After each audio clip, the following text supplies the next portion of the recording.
The following is a production of DallasCowboys.com and the Dallas Cowboys Football Club. How about them Cowboys? Yeah! Go Cowboys! This is Media Mash, A roundtable of Cowboys insiders dropping wisdom and offering sizzling takes on the current state of your Dallas Cowboys. Now, your host, Newy Scruggs. Let's ride. Is that every single episode? Until it's trademarked by Russell Wilson, and I don't have to pay any fees, we'll go with it. As Russell's now going to be demoted to my backup starting quarterback, my fantasy team. Man. Media Mash today. Bobby Belt, 105.3 The Fan, the official home of the Dallas Cowboys. Rob Phillips of DallasCowboys.com, the official website of Dallas Cowboys. And James Slater of NFL Network, the official television station of the National Football League. I'm merely Newy Scruggs. Not officially with anything. Oh, stop. That matters. Just a million different jobs. So, Jerry said things today. What about? The Hall of Fame owner, Gerald Wayne Jones, was asked about Cooper Rush keeping the job. Which, by the way, we laughed at fans who immediately, the deck haters, who immediately, keep Cooper Rush. Then you had Steve Young jumping off the top rope. So you had a whole lot of people, ready to put the anointing oil on Cooper Rush. And just as we, most of us who are here doing this, I'd like to say in a responsible fashion, we're all shooting it down. Yeah. Here comes Jerry. Well, let's open that can back up. Perfect scenario for me is, hey, Cooper does so well that I got a decision to make. That would be great. That would mean that he's playing well. Jerry just walked out. He just walked down there, man. And it's been tweeted out. You've tweeted it out, Bobby Bell, Jane, Rob. Everybody's, it's out there on social media. But there's Jerry. There's Jerry. So I'm going to start with you. We'll go around the table. So full disclosure, our team cam is down here, so I have to do my NFL Network hits from home. So I get up here and I hear that Jerry is sitting down with ESPN and he's outside in the hallway. And so I thought you were messing with me that he was out there talking to reporters this week. So I was slow to get over there. By the time I'd gotten there, it already broke up. So when everyone's like, oh, yeah, he's starting a quarterback controversy. No. So John Machota had filmed it, and I said, show me the clip. Show me the clip. Because sometimes we hear things, Clarence, a little different than how it comes out, right? Make no mistake, he 1,000% was stirring this up. And we get why he did it. And I talked to Ezekiel Elliott about this, and so did Jory, and maybe we have the sound for that here in a second. But we know what he's doing. And I think in a perfect world, it makes sense, right? It's better for their cap, et cetera. And that locker room seems to really like Cooper Rush. But with that being said, we haven't seen him in back-to-back career starts. And I even asked Mike about this week. There's not a lot of tape on Cooper. He starts playing in a couple of games. Other teams start figuring out his tendencies. Like, how all-world is this guy going to look? He scored on the first two drives. They were shut out pretty much in the second half. Yep. Help me out with this. Yeah. No, I think when you look at here's the thing is that it's, boy, that'd be great. It'd be great if he played so well. It's like, yeah, when we were in Oxnard and we all saw the $1 billion Powerball, I was like, it'd be great if I won that. But it's not it's not, put money in it's not going to happen. I'm sorry. Look, like Cooper Rush has done an admirable job the two times he's been asked to fill in, but Jane's right. Get out there, you score on the first two drives. Cincinnati had to respect the passing game, started taking some stuff away. It became more of a struggle for him. And he stepped up when it mattered most. It was great. On that final drive, got into position, Maher kicks the field goal. That's wonderful. But, I don't think that's sustainable. I mean, when you look at it still, his passer rating in that game against Cincinnati, as well as he played, was 80? He still had his struggles in the second half. It wasn't, an all-world performance. He did enough. And that's all you want from your backup quarterback is to do enough. But as Zeke says, it's marketing. Which, by the way, real quick, the reason why they didn't bring in a Colin Kaepernick or some of these other guys in the past is because they said they didn't want a quarterback controversy.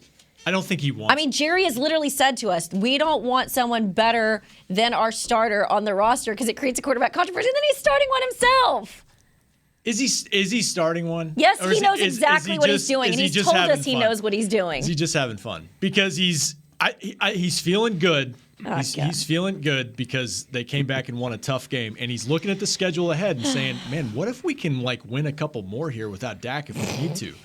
And he's starting to look ahead and dream of 2016 when he had an embarrassment of riches at the quarterback position.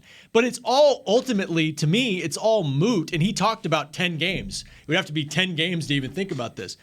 They're trying to get Dak back this was an 8-week injury, and now it's like maybe a 3-week injury? Which, like, by the way, Dak's going to be back before we know it. We think he's trying to go out there doing stuff today. He didn't throw, but, Which, by the way, I think is such a disservice to Dak, too, by putting it out there that we think we can have him back by week 3 or 4, because I just think you're putting a lot of pressure on Dak right now. And if you're not careful, you're starting this quarterback controversy. You're telling the media that he can be back in 3 to 4 weeks. What if he rushes himself back and then you don't have a quarterback with a working thumb in December? Cooper Rush's thumb works just fine. Oh, Jane. stop. But you know what? That would be part of the good problem to have, right? If they keep winning with Cooper Rush and it's a thing where Dak is 85%, whatever. Dak would play today if he could. Right. Sure. But then maybe, you can extend this out a little bit to your point to where you don't have to rush him back and he risk re-injury. Which I'm fine with. I just think it's such a disservice to your quarterback who's trying to get back, who, by the way, is he talks a lot about his mental health, and he's had a really rough last couple of years. And is this helpful for a guy knowing some of those things? Man, you're talking about a guy, though, who I don't think you can put any more pressure on Dak than he welcomes for himself already. Like I think anything Jerry's talking about, I think if you were to get Dak off to the side and ask him the same things, he's probably also like, yeah, I can get ready. Like I can totally get ready in 3 weeks. Like I Zeke think has already said that today, Jerry right? and Dak tend to mirror that sort of, positive aggressiveness about like, I can get ready. I can be out there ready to play. I mean, like we saw, how often has Dak... Last summer, it was the overwork in the offseason. He put himself in a bad position in all likelihood with how often he's working in the Dak yard during the summer and everything with everybody else. And so I think that the only amount of rushing back you have to worry about is less the team rushing him back and Dak rushing himself back. And I think that's Dak more than Jerry. But my point is, and Mike McCarthy said it this week, and they've said it in the past, he tends to push the envelope. Sure. In other words, Dak tries to rush himself back. You know that. So why are you putting this fire underneath Dak, knowing that that's already a problem for you? What if Dak? What if it's the reverse though? What if Dak's putting the fire under Jerry and Jerry's talked to him, and then Jerry's going, he can be back in 3 weeks. I talked to him yesterday. Yeah, but I'm saying he by didn't say adding that. But what this if that other came from? layer today about Sure. the Cooper, I just think it's a disservice to your starter. Sure. He wasn't saying this stuff about Tony Romo in Dak Prescott week 2. He wasn't. No. But there had also, he had never experienced anything like that. He's now experienced something like that. So he's like, it's possible. And I've seen it. And he thought it was impossible at the time. But Dak gave them 2 straight months of we can't lose football. And then in this case, Cooper Rush is going to have, a couple more cracks at this, and then it's going to be and here's the other thing. Almost 100%. Here's the other thing. In this imaginary scenario where they win 10 in a row and Dak can't come back in 10 weeks from an injury that on the most, pessimistic end is 8 weeks, then it's still a different scenario because there's still guys in that locker room who are saying no, Dak needs to come back. Whereas when Dak went on that roll, that was a locker room that was pretty much like, we got to roll with Dak. I don't think there's going to be a swarm from the locker room saying we got to roll with Cooper Rush. This is I don't Dak's think that's team, what it would be. and Zeke was asked. Jane, you might have asked him, and he was just like, let's not even go there. I asked Tyler Biotish about it too. I mean, they all just kind of did the, they love Coop.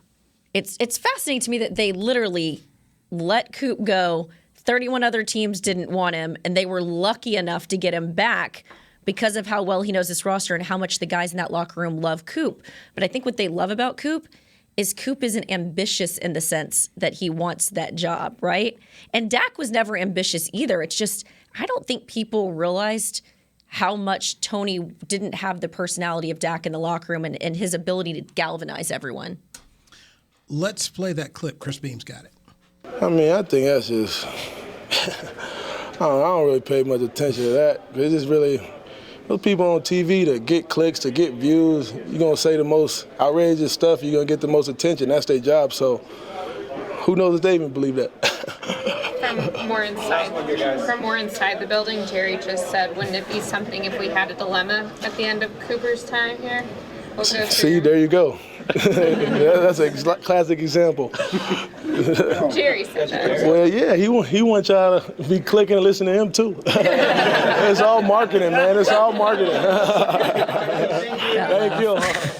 Nobody knows better than the guy who signed his contract, and then there's this Jerry let's pose with the Zeke Who shirt now. Clearly he's all about the marketing. By the way, a lot of people don't realize that Zeke and his team wanted to do a shirt like that, and Jerry beat him to the punch. So that was in the locker room that happened earlier today. I actually got that last little bit with Zeke before he headed off to before I headed off to go do the Players Lounge podcast. And credit to Jory for asking the question, because I was like, yes, somebody asked it, and now we have that content to talk about. And Rob, you've been around here forever. Bobby, you've covered the team forever. Jane, you've covered the team forever. I've been around a little bit. This is classic Jerry. This is Jerry. He's having fun. It is. No, I did. It was funny. We were in the hallway, and I saw Michael Gelkin from the Dallas Morning News. And I walked over to Michael, and I was just like, I was like, he got here in 2019. I was like, this has got to be your most thoroughly Cowboys moment yet. The owner and general manager just slips off into a hallway on Thursday and goes, I'd love a quarterback controversy, by the way, you guys. And it's just like, oh, yeah, he's like, yeah, it's kind of, this is kind of the moment. He wanted a coach controversy this offseason, which I thought was so disrespectful to Mike McCarthy. But this is Jerry. Jane, this is a guy who ultimately did. I mean, was there any more disrespect than a dude who won 2 Super Bowls? And you say, hey, 500 coaches could have done that. Yeah, Jimmy's still not in the Ring of Honor. Yeah, he's sniveling. That was like peak Jerry to me.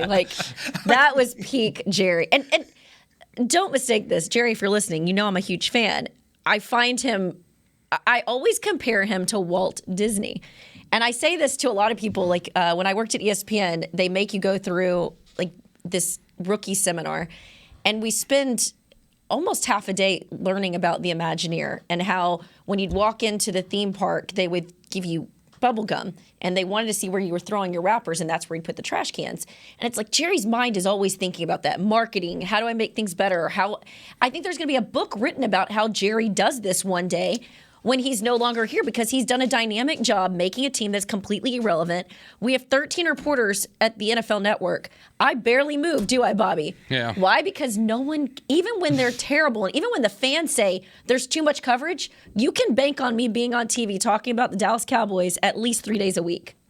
Oh, 500 or under. Oh, no. It doesn't matter what the record is. Look, the standard, again, pulling back the curtain a little bit, the standard is always you finish up at NFL Network and you go, all right, winner's locker room, we'll head over there, we'll get a one-on-one. Routinely, the answer is win or lose, we're going to Cowboys. We're going to the Cowboys locker to get their reaction to whatever happened to them today.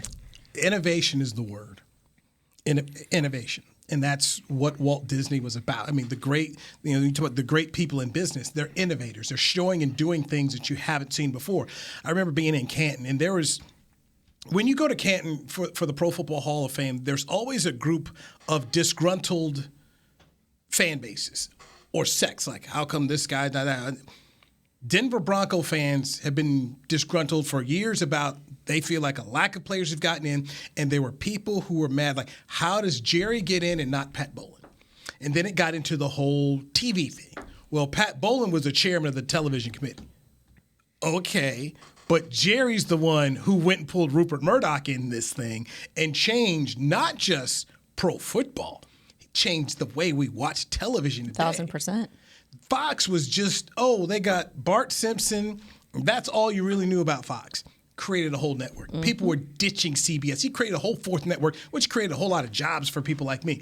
Jerry taught owners how to make money. The Nike partnership on Monday Night Football in the 95 opener was huge. Him standing there on the sideline with Phil Knight. That was a huge game changer for guys, all of that. What he's done here are the podcast in the studio. When I started, I was leaving CBS 11 in sports. DallasCowboys.com was still over there at Valley Ranch. Gina Miller had done a little bit before them, and then I came in. They're like, Derek Eagleton was great. He was like, just go out and do some packages. And from that, we now have team reporters. The entire website is one of the best websites in the league. The amount of podcasting content, that's all Jerry. Innovation. And other teams have followed. Innovation. You talk about the Monday night. Phil Knight, innovator. And so through the years, Jerry has always thought big, but he's also got around people who think big as well. And that's when you got the whole mastermind. When you get with great people, the French Impressionists. I mean, they all hung together. Francis Ford Coppola, Steve Spielberg, Martin Scorsese. Right, they hung together. So that's what you do, and that's the master class is where you get great innovators and people. Hey, what if we did this? What if we did? He and Phil Knight orchestrated that deal. Yeah, we know it's on Monday Night Football. We know there's a problem. Pat Bowlen, I was told, said in one sense on camera, "This is wrong. We're gonna sue the league. This is bad faith." And then I'm told, dude flew to Oregon and say, "Hey man, how can I get that deal? How can we get a little taste? If you're gonna do this, can I get a taste here?" That's what Jerry does. He's an innovator. Innovation and attention. Like if it doesn't matter, put us in the news. Like it doesn't matter. Like you're talking about us. That he's fine with that. He doesn't care about criticism. He never has. If he did, he would have been out of this business a long time ago. I just go back to what he said though. Ultimately, it comes down to W's. That's what he's looking for. He's feeling good this week. He was not feeling good last week. He's looking at this opportunity right now of like, we might get on a little run here, even without Dak potentially. And this isn't even a conversation if they don't win. That's why he's talking about it, because he thinks they've got a chance to put some wins together. Well, I just love that the one thing that people don't realize about Jerry is how much he pays attention to everything that's on TV, that's on Twitter, that's on Instagram, what is in the newspapers. And he has seen some of the narratives out there about Dak versus Cooper. And he knows that this fan base has gotten fairly apathetic and frustrated. And so he's throwing the Dak haters almost a little bit of a bone. Let's get interested. There's, Dak, he to me is, for the fans that also watch Real Housewives, which is one of my favorite guilty pleasures. I don't. He's like the Lisa Rinna. There's always like this ghost drama that Lisa Rinna will throw in on Real Housewives, just like last night, which was one of my favorite episodes. She Beverly Hills? But it's like, I love that Mike McCarthy sort of conceded he needs to work on his drama, because he says he doesn't really fit in around here. It's like, you've got to be about the drama. Like, Chill is always like, stop the drama. It's like, there's always drama here. It's not dull. That's for Yes. Never. Yes. That's why I'll never leave this beat. I'll end it with this. Many years ago when Turdima Usry was the CEO of the Mavericks, he told me when he first took over when Ross Perot bought the team and hired him, he said, one of his biggest issues was no one talked about the Mavericks. So he opened up the Dallas Morning News, nobody cared. 4 stars, nobody cared. He's like, we got to get to the point in time, even if you just boo us, at least show me you give a rip. And I look right now to a team that you and I have covered before, the Texas Rangers. Man, I'm just trying. Can it end? Is my thing right now. Can this thing just end so I can just not have to worry about talking about it at night? Because that's where we are. Don't care. You don't care. Jerry's making sure that you always care. Even in the off season. Always. Give me a coach controversy. Always off-season. care. All right, It's so wild. the practice report is out. We got some folks who did not practice today, including the best player on the football team, Jane Slater, Rob Phillips, Bobby Belt, and Newy Scruggs. This is Media Mash on DallasCowboys.com radio. Todd thought it would be secure to jog in the cheetah savanna. Todd believed the big cat repellent he bought online was reliable. And now, Todd is trying to be faster than this cheetah that can run 80 miles per hour. But the good news is, Todd has AT&T 5G that is fast, reliable, and secure. And he learned the best thing to do is stop running and toss her the backpack with the beef stew. AT&T 5G. Fast, reliable, secure. It's not complicated. 5G requires compatible plan and device. 5G may not be available in your area. See att.com/5G for you for details. What do you call a group of grown men and women with their faces painted silver and blue who get together every week to share a 3-hour-long ritual of jumping, singing, and toasting Miller Lite in 10-gallon hats while yelling, "How about them Cowboys?" You call it Miller Time in Dallas. Here's to the Cowboys. Here's to the original light beer. It's Miller Time. Celebrate responsibly. 2021 Miller Brewing Company, Fort Worth, Texas. When you build, you start with the foundation. And home ownership is a foundation of a stable future. The Bank of America Community Home Ownership Commitment has helped over 34,000 people lay the groundwork so far, with up to $10,000 towards your down payment or 3% of the purchase price, whichever is less. The satisfaction of owning your own place can become a reality. Visit bankofamerica.com/homeowner to learn more. What would you like the power to do? Bank of America N.A. Equal Housing Lender. Credit and collateral is subject to approval. Restrictions apply. This is not a commitment to lend. The season is finally here. For months, we've been gearing up to win. Now it's time for the team that performs on any field. United Ag and Turf. With John Deere zero turns for mowing, compact tractors for loading, mini excavators for digging, Gator utility vehicles for hauling, implements for grading, hay tools for baling. United Ag and Turf. For winning. the official Ag and Turf equipment supplier of the Dallas Cowboys. Visit UnitedAgAndTurf.com for more. Back to Media Mash.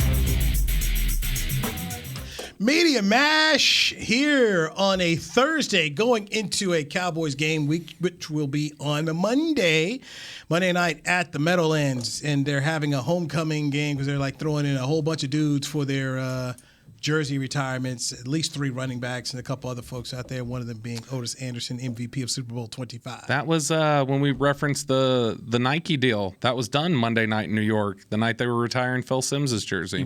Jerry went on the field with Phil Knight. So that's the connect. That's why he's doing it. It's an honor of that. That's why he did the quarterback controversy this week. He's just always trying to undermine the Giants' jersey retirements. There you go. Bobby Belt, 105.3 The Fan, Rob Phillips, DallasCowboys.com, and she is Jane Slater of NFL Network and NFL.com. So, practice report, best player not practicing today. That would be Micah Parsons, number 11. You could make an argument there. Maybe they're 3 best players. Well, no, Zach Martin practiced. But you got no Trayvon Diggs, no Micah Parsons, no Dak, no Dalton Schultz, of course, J-Ron Kearse, all these guys. Diggs apparently was non-injury personal. So that's what he's dealing with. Mike Parsons had a little bit of a cold, so they did not practice. But first time, full participation, Michael Gallup.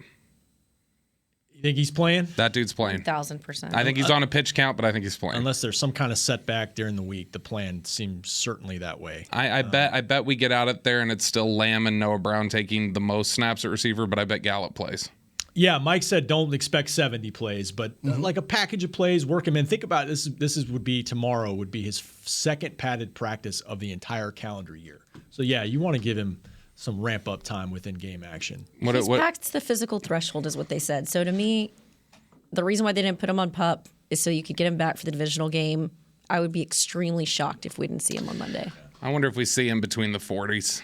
Basically, any packages between the 40s, you're just trying to push stuff downfield. Don't ask him to do anything where he's cutting inside, middle of the field. Just like for some of your, take shots down the field. You're looking to throw the ball deep down the field. When you get between the 40s, that's when Michael Gallup's in there. I think just the threat of him being in the game plan, I think helps Noah. Because I think you're going to see a little bit more respect given to Noah Brown this week. That helps CeeDee Lamb, who's, struggles with double coverage. And then having Michael Gallup in there, then I think it's become, a pick your poison. Then I think they can run this offense the way that they've said they want to run it, where they can run and pass. I just don't think they've had any threats. I don't think they've really respected any of the receivers prior to last week. I mean, they'll get single coverage regardless here because Wink Martindale loves doing zero blitz. He loves just, all right, single coverage, y'all press up. We're going to send 7 blitzers. They had 7 guys on the line of scrimmage on a third down last week. Oh, yeah, they did it against the Panthers and the Titans. And he's been basically saying, Adoree Jackson, go take the best receiver on the other team. Yeah. So CeeDee Lamb might see quite a bit of him. Yeah, which means Noah Brown against Cordell Flott or somebody like that. They're going to need to take advantage of that. Which I love because I did ask Zeke about this because I had a call with Xavier McKinney right before, who, by the way, played at Alabama with Trayvon Diggs and talked about you could tell then that this guy was going to be, a DB because of his hands and ball skills. And he says he's kind of been coaching up the offense on some of his tendencies. But he says they're genuinely excited about the game plan every week because Wink is really mixing it up. And then if you get guys like Kayvon Thibodeau back and Azeez Ojulari, this could be an interesting defense, I think, that the Cowboys are going to go up against. Which Ojulari will play. He told the New York Post today he's playing, and Thibodeau should be playing. Yeah. Thibodeau, they haven't said for sure. Dable, I've watched a few of his press conferences this week. He has this cute back and forth with the media where whenever they ask him about anybody, he goes, what am I going to say? And they go, day to day. And he goes, day to day. That's just like JG style. It's very Jason, and he kind of smiles about it. But you can tell he talks differently about Thibodeau and Ojulari than he is about these other guys, about Aaron Robinson, Wan'Dale Robinson, different guys that are out. He's talking like Thibodeau and Ojulari are playing. And so that'll help their passers because one of the reasons Wink Martindale's having to send all these blitzes, they cannot get home with the defensive line right now. I feel like there are a lot of people throwing some shots at Joe Judge. I just don't know if that's really fair. Joe did the best he could. You're kidding, right? Just trolling. You throw shots at him, he's going to make you run laps. Look, do we know that was Joe Judge or not? Because I had heard from somebody around here that Jason Garrett used to be into that, and they didn't quite respect that. So laps. I just wonder if that came from old Jason Garrett. Laps from JG? He'd make him run, and wanted one of the coaches to run, and wasn't well received. You want to say who? No? Okay. I'm just kidding. I specifically said I'm just kidding. I'm just kidding. One of the worst Just things trying to that catch you Jason slipping. did was take that job as Joe Judge's offensive coordinator. It was the worst thing. I feel Jason just needs to sit out because we saw Joe Judge implode. If Jason doesn't take another job coaching, I think he could be the head coach of the Giants. Now, we all know how much the Mara family loves. That's interesting. Jason. Yeah. Love him. Yeah. So if he decides to just sit out, do TV, or just chill, when this job opens up here, you got a guy who played for the Giants, knows the organization. He would have given a dang good interview and been able to say all the right things that they would have wanted to hear. You know what's interesting, though, is that it used to be one of these things. You'll hear coaches and scouts talk about this like you don't want to get out of the circle because it's hard to get back in. You don't want to sit out. But like we've seen in recent years, like the McCarthy style of McCarthy went back to the drawing board, spent a year away, studied. Chris Richard did that here in Dallas. Chris Richard spent a year away, studied, goes back to New Orleans. Now he's calling, he's defensive coordinator in New Orleans again. But in general, you're seeing guys who are able to get back in after sitting out. And that didn't always used to be the case back in the day. See, I tend to disagree. I think the league is starting to lean more towards finding the next young guy. The Kevin O'Connells, the Sean McVays, I think that they're doing less with the retread. That's why I think the Sean Payton dynamic is going to be very, very interesting. Everyone just assumes he's going to land a job after last year. He certainly wants back in. But are you having more success with some of these young guys? Just popping up now right here on the phone. Sean Payton tells New Orleans football podcast he would be interested in 2023 NFL head coach. Of course he is. He hates this guy. If you watch him, he is so uncomfortable doing the broadcast during the week. He is so ready to get get back. right? He is so ready to get back and coach. And yes, I think he's chomping at the bit at this. I think this is a bucket list for him because he is such a Bill Parcells disciple. Like he wants, but just like Bill Parcells, you were around here same time I was. It didn't work because that thing that happened today about a quarterback controversy, that's like a cancer in a locker room. It really is. They say it isn't, but let's assume Cooper gets a third win, a fourth win, a fifth win, a sixth win. Now we're talking about it. And it started not from the media that you could blame and have a common enemy. It's your owner, the guy that's writing your paychecks. Sean ain't going to like that. Okay, I hear you. Bill Parcells did not like that. But Dak's going to be back in maybe 2 weeks? Right. That's the only thing about it. We're not going to get that far down the road, are we? I hear what you're saying, Jane. I hear what you're saying. Did any of you think Tony Romo was going to Dak Prescott was going to replace Tony Romo? I could never have expected the guy that was vacationing with the Jones family in the offseason would ever play. And I'm not saying that's happening here. I'm just saying prepare for the unexpected in Dallas. I hear you there. The book I read the book The Yankee Years that Tom Verducci did basically with Joe Torre. And that to me was such a great insight of how you deal with the unpredictable owner and a guy who says one thing, and how do you, as the manager, go in the clubhouse and tell Tino Martinez, yeah, George is on you over here to the post, but here's what I need you to know. You're in the lineup today, or I'm going to give you tonight off. Go to this Italian restaurant. I want you to go to this one, order this wine, and you'll get back to it on Friday. Joe knew how to handle the crazy.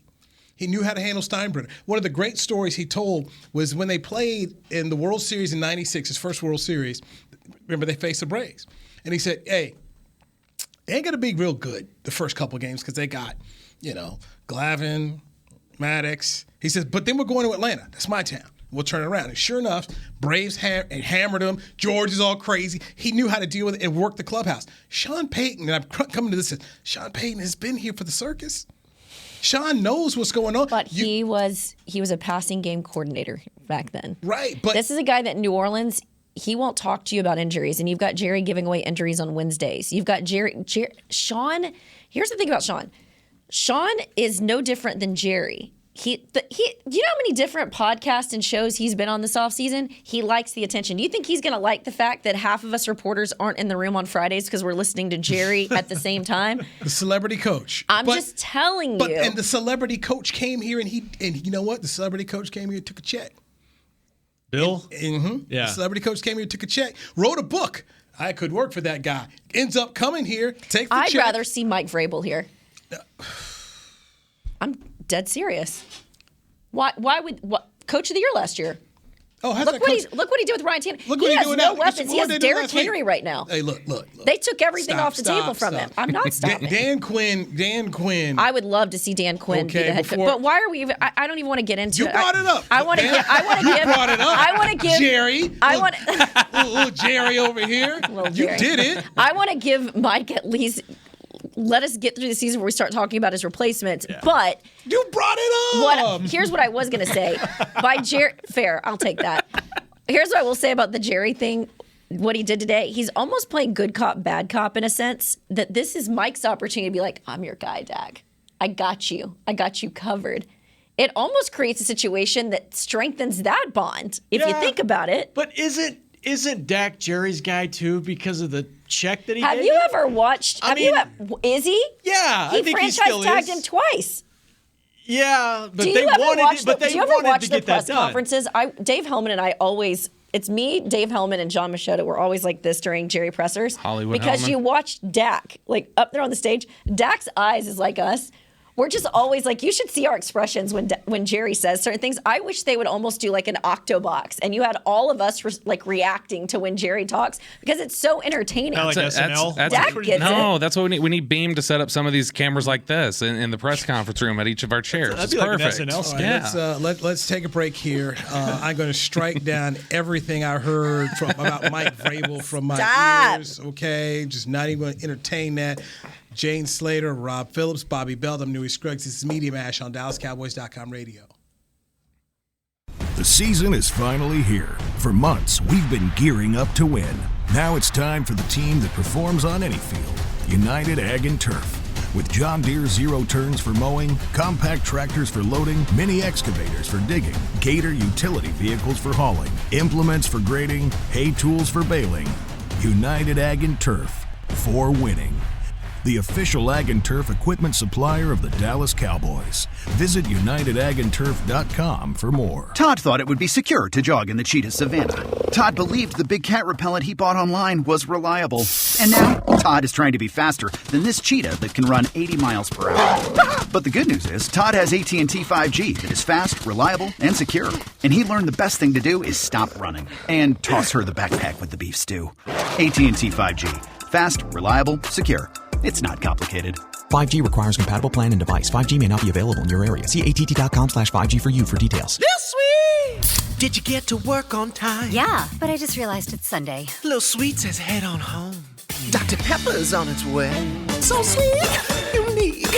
Baby, there's nothing better. I bet you've probably done something that deserves a Dr. Pepper. Did you invest your nest egg in an NFT? Yeah, and I don't even know what that is. It's a non-fungible token.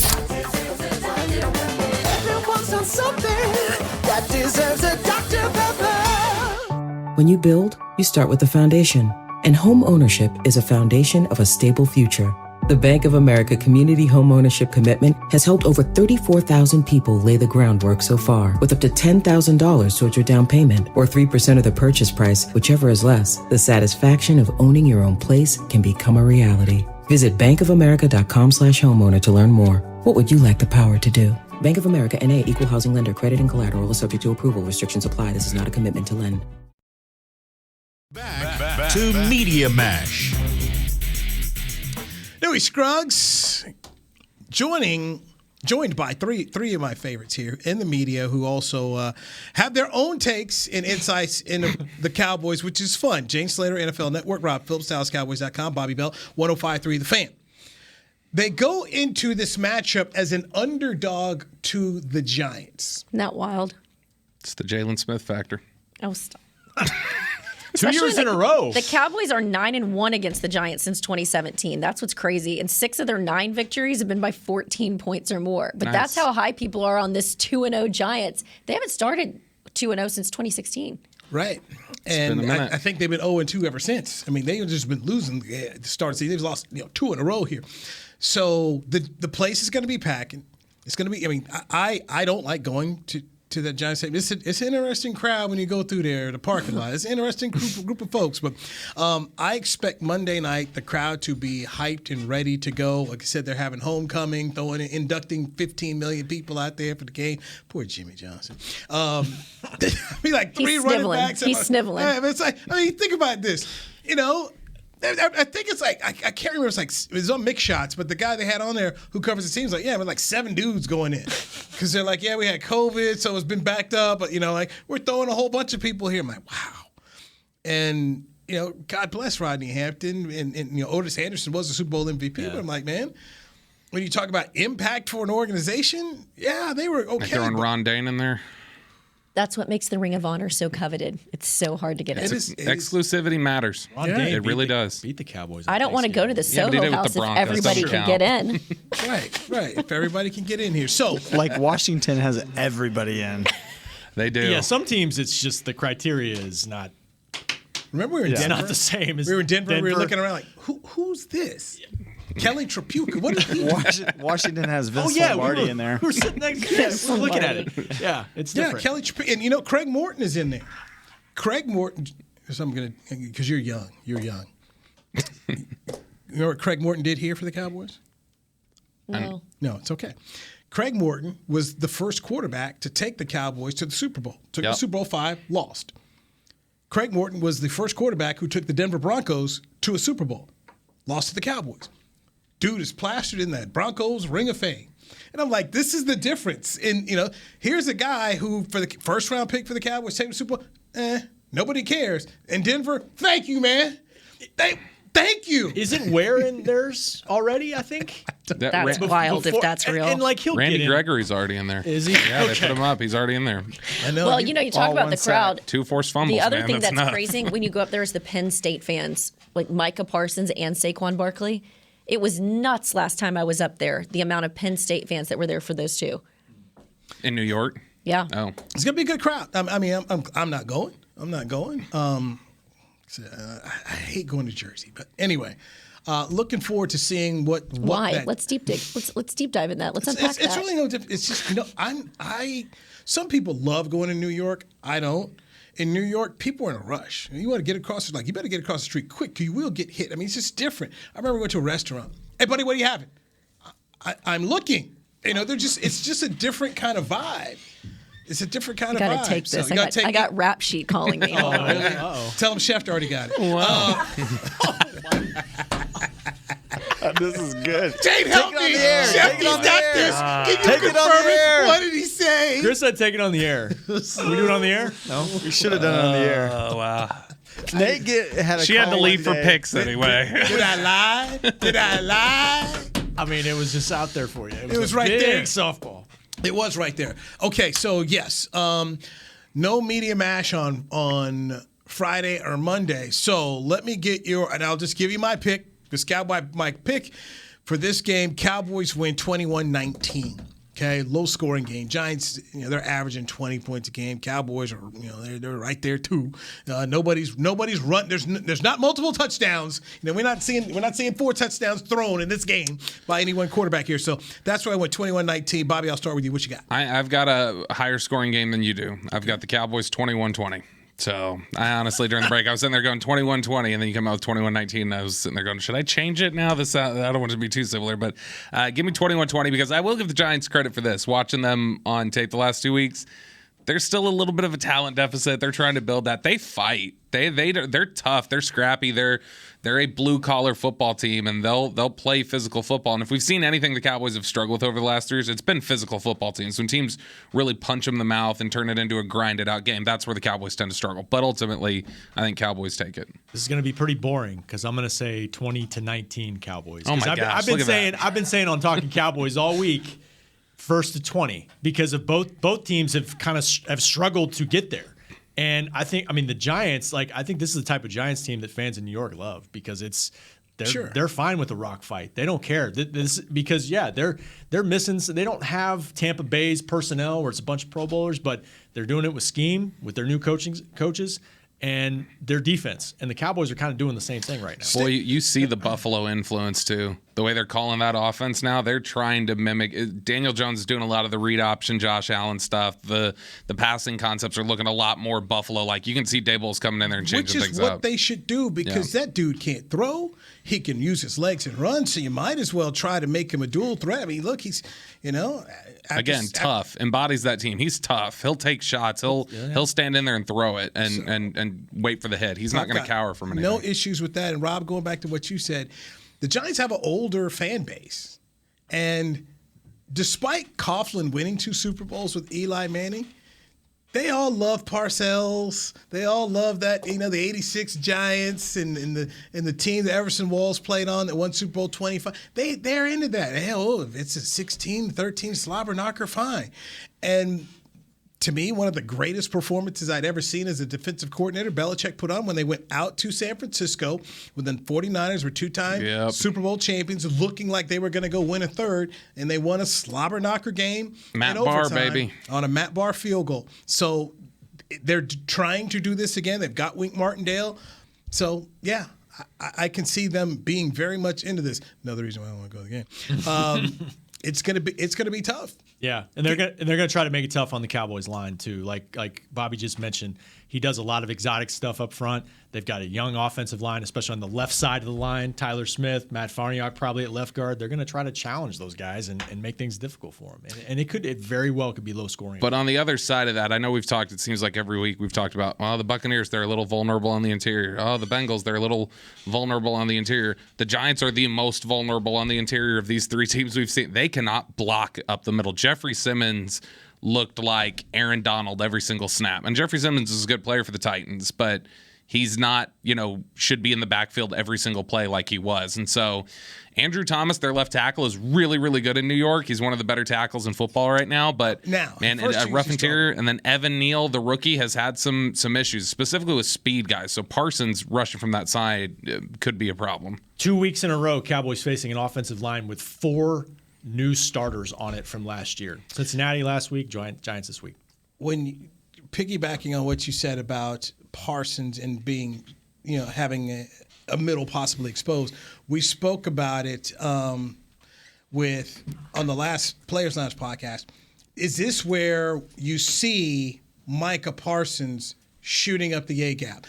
I referenced what we saw in training camp when they were putting Mike in a lot of different places, a couple times where he beat Tyler Smith. I look at this is the kind of game where DQ hadn't really gone in the bag and shown Parsons coming through the A-gaps. This could be the week to do that. I think the game against Carolina last year was the one where DQ broke out a lot of twists and stunts and stuff for the first time. They got home on Darnold a lot. And so I would just wonder how vulnerable that interior is if you see them trying to run a lot of those this week. So maybe it's Parsons coming on a twist. Maybe it is Parsons just blitzing up the middle. But I think that whatever it is, sending D-Law, sending Fowler, Parsons, whatever, just get them up that A-gap and cause problems, because I don't think the Giants can block it right now. Twist and stunts. I did that at cheer camp once. Yeah. You were doing it on Sunday pregame when the cheerleaders were warming up. I got video of it. For those of you with bated breath, Ian had absolutely nothing. So never mind. No. Oh. He was going to say, I heard a hot... Well, I'm not going to make up the rumor What's thing. that, Umbrella Academy? I heard a rumor. It's a Bananarama song. Yeah. All right, we got to get out of here because Jane has her show coming up at the top of the hour, so we need to clear the room.